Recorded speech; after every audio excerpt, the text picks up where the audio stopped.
Hallo aus der Mitte Schleswig-Holsteins. Ich bin Annalena Doberschütz und heute zeige ich dir, wie du diese Box basteln kannst.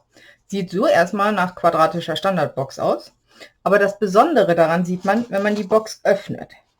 Die beiden Deckel sind nämlich dreieckig. Das ist schon mal ein ziemlicher Hingucker, oder? Cool. Also ich finde das ziemlich cool, muss ich sagen. Verwendet habe ich dafür das Designerpapier Filigrane Blumen aus der aktuellen Celebration-Broschüre von Stampin' Up. Celebration heißt, dass du Ware im Wert von 60 bzw. 120 Euro Bestellwert kaufst und dir was aus der Celebration-Broschüre aussuchen kannst. In diesem Fall zum Beispiel für 60 Euro das Papier.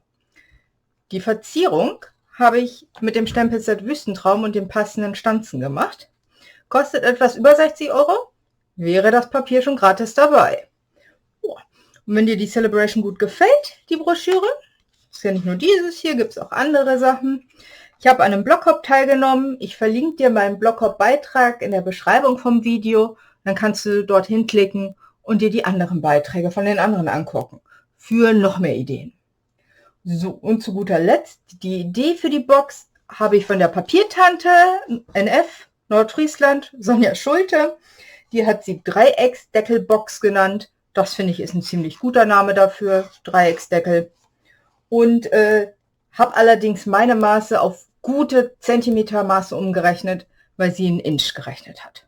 So, genug geredet, fangen wir an zu basteln. Legen wir die Box einmal beiseite und die Celebration-Broschüre. Erstmal ein bisschen Platz machen. Du brauchst für die Box einmal Farbkarton in 16 x 16 cm und das wird rundherum gefalzt bei jeweils 4 cm. Sagen, mit der Box fangen wir auch einmal an. Das ist das Einfache daran, dann haben wir die schon mal weg. Ich habe hier Nachtblau verwendet, weil das auch in dem Designerpapier, was ich diesmal verwende, vorkommt. Wobei, hier habe ich es auch verwendet. Ja, ist eine schöne Farbe, muss ich sagen. So, alle 4 Seiten gefalzt. Dann einmal rundrum bei 2 gegenüberliegenden Seiten Flügelchen geschnitten. Kennt man ja schon, wenn man eine Box macht.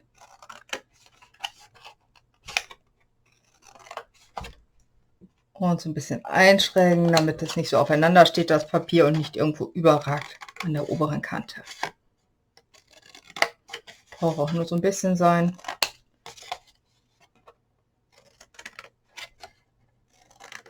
So, ich benutze jetzt gleich zum Kleben Tombow, den Flüssigkleber. Einfach damit ich es ein bisschen besser rücken kann. Kann man aber genauso gut doppelseitiges Klebeband oder so verwenden. Also erst die eine Seite. So.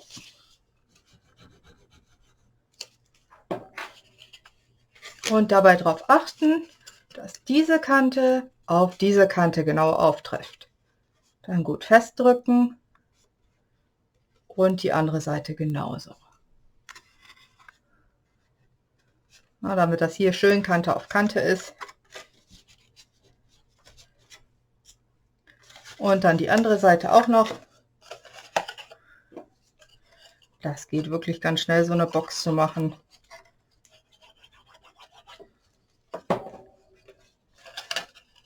Erst einmal gucke ich nach der einen Seite, steht ein bisschen Kleber über. Drücke ich fest. Die andere Seite, man sieht, jetzt kann ich sie hier noch so ein bisschen justieren. Und wenn ich sie richtig habe, wie ich sie haben möchte, drücke ich es fest. So, damit ist die Grundbox schon mal fertig. Dann brauchst du 2 Bögen Designerpapier und zwar in 12,2 x 20,4 cm. Und das Besondere ist, die sehen jetzt gleich rum aus, aber ich habe meine schon mal vorgefaltet und dann zeige ich dir den Kniff, damit das Muster so in 1 durchgängig ist. Also, die lange Seite wird bei beiden gleich gefalzt und zwar bei 8,2 und bei 12,2. Und die kurze Seite wird bei 8,2 gefalzt. Wir knicken das jetzt hier einmal schon. Schon mal vorgearbeitet haben. Ich möchte hier die Blumenseite außen haben, das heißt, ich habe ein Muster mit Richtung. Die andere habe ich auch an der langen Seite bei 8,2 und bei 12,2 gefalzt, habe es aber dann andersrum eingelegt an der kurzen Seite und bei 8,2 gefalzt.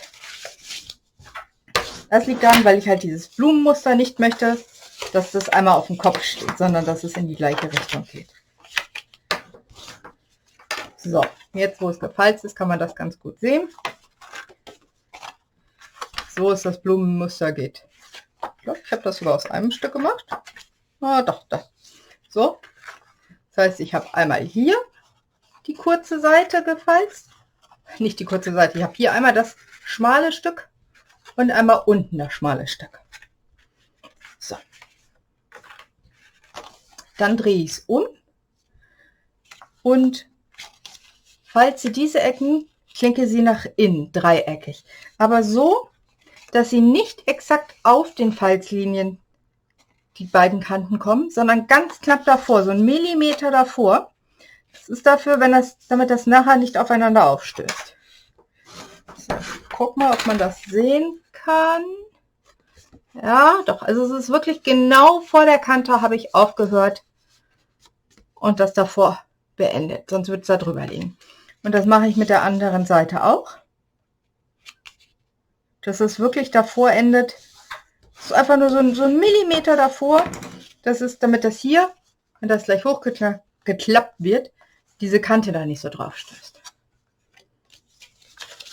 So, wenn man so ein Muster hat, was keine Richtung hat, ist das völlig egal, wie man die Papiere schneidet. Es ist wirklich nur, wenn man Designerpapier mit Ausrichtung hat. Dann klebe ich die beiden Dreiecke schon mal fest. Einfach hier nach innen geklappt.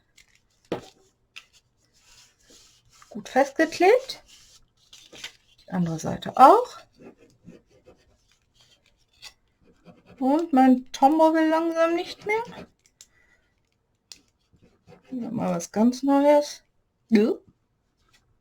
Na toll. Ich klebe auf dem T-Shirt. Ja, jetzt. So, jetzt ist das hier schon so ein bisschen drüber gekommen. Das streiche ich schon mal gleich weg.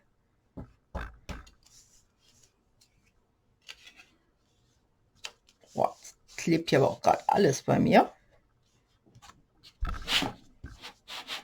So. Ja, heute sind Tombow und ich keine Freunde. Sonst haben wir uns inzwischen aneinander gewöhnt. So, dann machen wir erstmal das eine Stück zu Ende. Dafür schneide ich hier unten bis zu der Falzlinie auch ein. Mache da auch ein Flügelchen raus.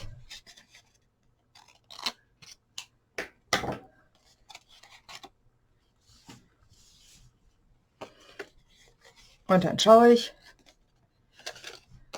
beziehungsweise habe jetzt meine 3 Teile und das wird die Seitenwand. Dafür stelle ich eine Seite hoch.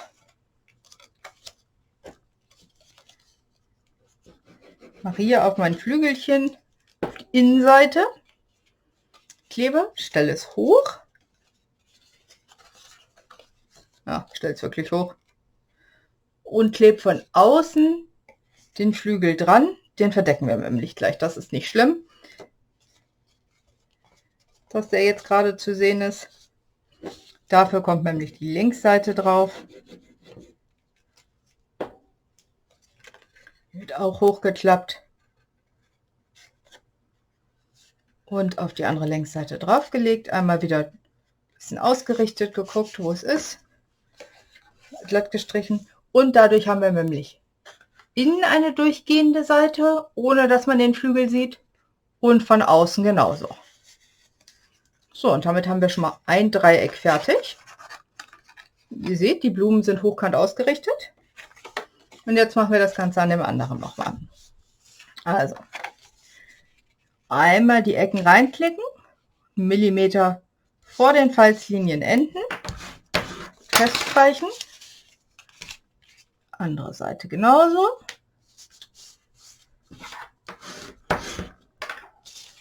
Wieder aufklappen, festkleben.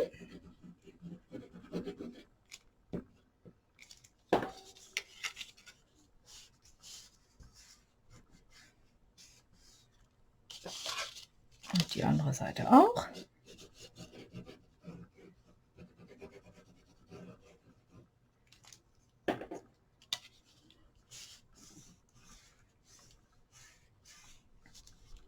Und hier unten wieder das Flügelchen einschneiden. Und genauso zusammenkleben wie den ersten auch. So, Flügelchen. Das heißt, das Flügelchen in der Mitte von der Innenseite mit Kleber beschmieren. Die rechte Seite hochklappen. Und von außen den Flügel dran. Und dann die andere lange Seite mit Designerpapier, wollte ich gerade schon sagen, mit Kleber festmachen. Festmachen, ja. Mit Kleber beschmieren und dann aufeinander drücken und festmachen. Ja, ist schon ein bisschen spät heute. So. Und dadurch, dass wir es halt das Papier andersrum gefalzt haben, also sozusagen auf dem Kopf, sind beide Blumenmuster durchgehend. Sonst, wenn man es drehen würde, könnte man es auch so machen, das sieht aber irgendwie doof aus. Also, so und passen genau aufeinander. Gut, das Muster jetzt nicht ganz, aber es ist wenigstens in einer Richtung ausgerichtet. Dann habe ich von einem anderen Stück Designerpapier aus der Reihe mir noch einen Streifen ausgeschnitten. Der ist jetzt 30,5 mal 3 cm breit. Also man braucht für die Banderole mindestens 29 cm. Das heißt, man kann auch von einem normalen Stück Farbkarton das nehmen. Dann legt man die Banderole hier einmal drumherum. Nicht zu fest. Die hier ist mir ein bisschen zu fest geraten. Eher so ein bisschen lockerer. Man sie so ungefähr hat. Dann nehme ich jetzt doch doppelseitiges Klebeband. Klebe das einmal hier hin und einmal hier von außen auf das Gegenstück. Also eine Seite innen, eine Seite außen. Nehme die Klebefolie ab. So, richte es nochmal aus. Dann lege ich hier die erste Seite hin. Ziehe das so ein bisschen. Nicht zu locker, nicht zu fest. Und lege die zweite Seite darüber. Na, kommt schon. So, drückt die beiden Stellen fest. Und habe die Banderole drum. Und diese lässt sich auch ganz gut drumherum setzen. Das ist schön. So. Gestempelt habe ich wie bei dem Pappkarton auch mit Abendblau. Abendblau sage ich. Nachtblau ist es. Entschuldigung. Abendblau ist auch so eine Farbe, die ich gerne mag. Nachtblau. Und zwar hier die beiden Blüten. Und dann habe ich hier von den Stanzformen dieses Gras-Element genommen. Und das habe ich auf doppelseitig selbstklebenden Schaumstoffbögen geklebt, damit das hier so ein bisschen Struktur hat. Dann ist das hier einmal so als Ganzes. Kommt das raus.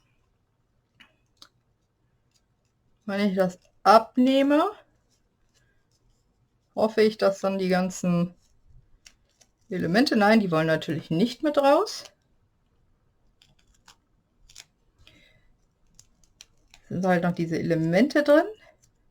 Klebe ich jetzt hier mir einmal meinen Fingern fest, weil ich die gleich noch verwenden möchte. Na, bisschen knifflig, aber durch diese Schaumstoffbögen hat das nochmal einen ganz coolen 3D-Effekt, finde ich. Es wirkt das Ganze nochmal so ein bisschen plastischer einfach.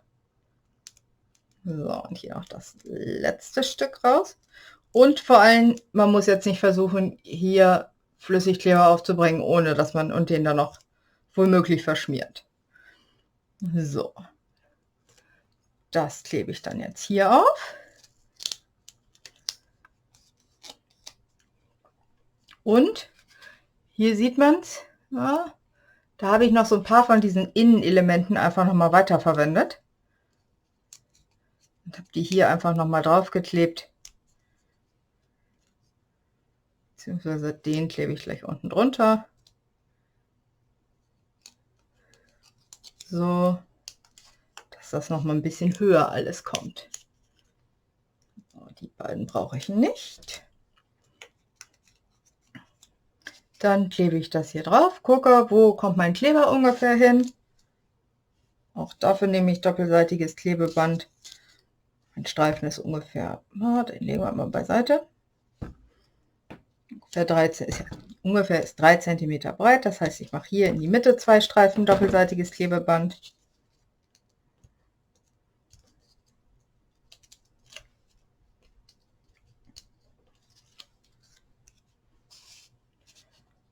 Klebe mir das hier mittig drauf. Und jetzt klebe ich die kleine noch mit drauf.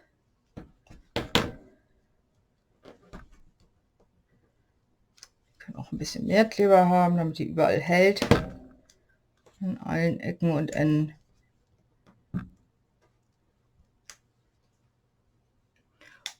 Da ich jetzt ja hier so 2 einzelne habe, kommt die da drüber, wenn sie denn will. So. Drücke das hier einmal schön fest. Jetzt habe ich ja gesagt, den hier hätte ich auch noch gerne. Den klebe ich dann tatsächlich. Ah ne, Blödsinn. Da hat der Klebefolie. Wenn ich den hier jetzt drauf lege, klebt er mir in der Box fest. Das will ich natürlich nicht. Das heißt, ich schiebe ihn doch hier seitlich unter meine Blüte. Das sollte man also vorher machen.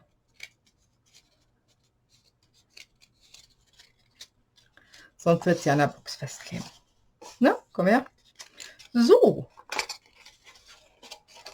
Das war auch schon alles. Ihr seht, sieht toll aus und ist gar nicht schwer, würde ich sagen. Ne? Also diese Dreiecksdeckelbox kann ich euch nur empfehlen, wenn ihr ein kleines Geschenk haben wollt, was so einen Wow-Effekt hat. Ja, ich hoffe, dir hat das Video gefallen.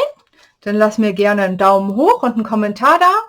Und wenn du mein nächstes Video nicht verpassen willst, dann abonniere auch meinen Kanal. Gut, bis zum nächsten Mal. Deine Annalena. Ciao.